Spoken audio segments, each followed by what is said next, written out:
Classic we don't see as much, especially at Vortex. And Pac-Man Sephiroth is a matchup and a half.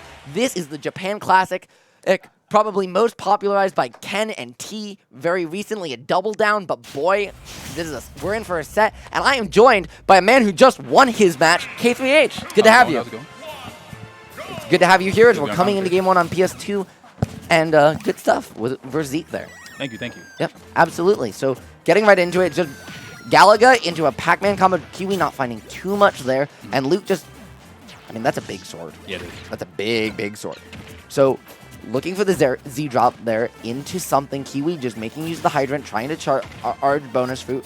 Ooh, that's really the key to Pac-Man. Can you master all the fruits? Can you master how to re-catch them? What can your combos get? And as you just saw there, it hitbox extends. It can kind of serve as armor. You can kind of get through a lot of moves by just holding up bonus fruit and then punishing with it. Good use of the Hydrant there. Really making LuQ uncomfortable in the space, even though Sephiroth really should be able to threaten with that sword from just the max of Pac-Man's threat. First range. It seems more that LuQ is trying to get close as if he's Mario. Yeah. More than anything. I mean, I could understand why. You're trying to run Pac-Man down, get any hit you can. And I wouldn't be surprised as well. Like I know LuQ has a couple more characters in his pocket that he is PR'd in mid, or he was PR'd last season in Mid Hudson as well. So he's definitely a very talented player in our own right. We've had a bunch of Mid Hudson invaders recently. We've had LuQ in the past. We had Opana a couple weeks ago. So that's a region, and we've had Snivy on commentary. So we've had, that's a region we've been getting a lot of love with, even though they're Tri-State and we're New England. So eternal rivalry there, but Kiwi finding the F smash, taking the first stock 52%, and this is the most commanding lead I think we've seen in any winner set or stream match all night. Yeah, and before she threw the bell, there's a lot of just dashing around, mixing them up. You know what I mean? Yep. It's always a mind game, and it's easier said than done. But if you just kind of run up and just do anything, you know what I mean? Because she wasn't shielding, she wasn't jumping, she was just dashing. Yeah, it feels like Kiwi's getting a lot of respect from LuQ that, while she is a player, right, we at home might know that they deserve it. It feels like LuQ maybe is putting a little bit of stock on, I'm not just playing a Pac-Man, I'm playing Kiwi's Pac-Man. Yes. And it's like, you got to make, if you're playing a player, don't give them respect because of their name. Make them earn that respect and match. Don't play around options that they haven't thrown out yet, or they're just getting free conditioning. And really, Kiwi's taking full advantage of that. And when you're a character like Pac-Man, you capitalize on that stuff more than almost anybody else. And there was an interaction there where Kiwi got a punish because she grabbed LuQ for F-tilting the Hydrant too many times. Yep. One of the first things you want to do in any matchup, if you don't know off the top of your head against Pac-Man, is see what you can do to get Hydrant out of the way. Yep. Don't you don't want to find that out mid-set and get punished for it like that. Yep. There's a lot of characters who have an option that's central to their kit, right? Diddy, Banana, Snake, Grenade, Pac-Man, Hydrant. It's how do I deal with this? That is the first thing you do. And F smash with a 3-stock. Kiwi, even setting up there, could have charged it if LuQ didn't jump into it. The water actually came out right at the end there. So that covered way more options than it looked like. And really, LuQ stuck between a little bit of a rock and an arcade cabinet right there. What's your opinion of the matchup, by the way? Even? I think it's pretty close to even. I'm not the most familiar with this specific matchup. I think it's very hard because you don't see it very commonly played except at the very, very, very top level, right? You have like T and you have T and you have Ken, both in Japan, and both of them are very willing to go Sonic and Kazuya if they just feel like it. So it's very rare you get enough high-level data on this to really formulate a full matchup plan. I think it's pretty even. I think Sephiroth, in theory, can play outside the range, but bonus fruit, I think, is so key to this matchup. Like if you're hitting your Galagas, you really can't get comfortable as Sephiroth, and that's what you need, and you're so light. And another thing too, I've noticed that Sephiroth's space is his threat bubble is actually, obviously significantly smaller than Pac-Man. So it's like anytime he gets hit at all, he has to approach, and Sephiroth is not an approacher.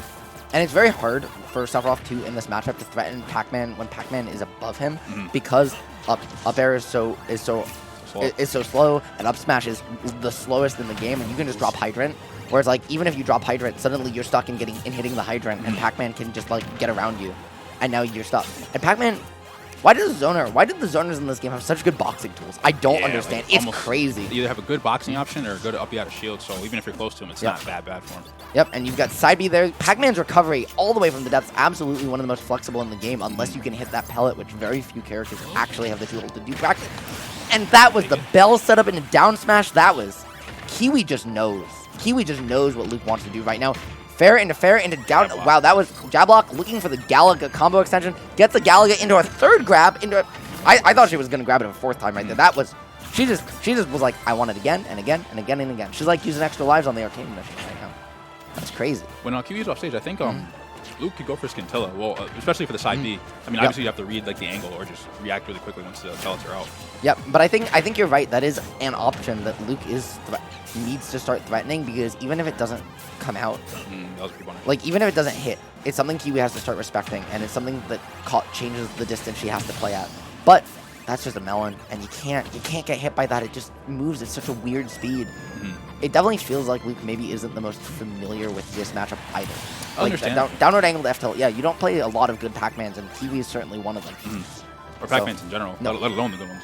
Yeah, there's I think 1 or 2 others in Connecticut. I've encountered a couple at Hog before that are not notably not Kiwi, but none of them definitely play at her level. And like even now, she's got the Scintilla on her, and LuQ still got comboed across the stage and barely capitalized. And the only thing that happens is a reset to neutral. Because the Shadow Orbs are kind of a mind game in themselves. You know what I mean? They have like a fixed timing, so there's no reason to worry until they're about to hit you. But this is the opportunity LuQ maybe's been waiting for. No, Kiwi gets down but gets put back off stage. LuQ maybe overextending a little bit, but up B not quite gonna kill. And using that sword mix-up, LuQ's got Wing now. That could have been counter right there. Right? Yes, he does. Yes, he does. So Wing is right where Sephiroth wants to be. If he can take the stock quickly, this game is very much in his reach. The issue is, once again, right? Pac-Man just gets above him and gets close, and what can he do? He has to commit sideways, or he has to commit to a really slow option. And unfortunately, that's I think where this has fallen apart. Like LuQ's managed to get Kiwi off stage in those situations, but has not been able to capitalize. And as far as bid distance goes too, we saw it like that one time the Shadow Orb, but he's not using too much of that. It's a lot less committal than like F tilt or something. That was a really good punish there, using the bell on.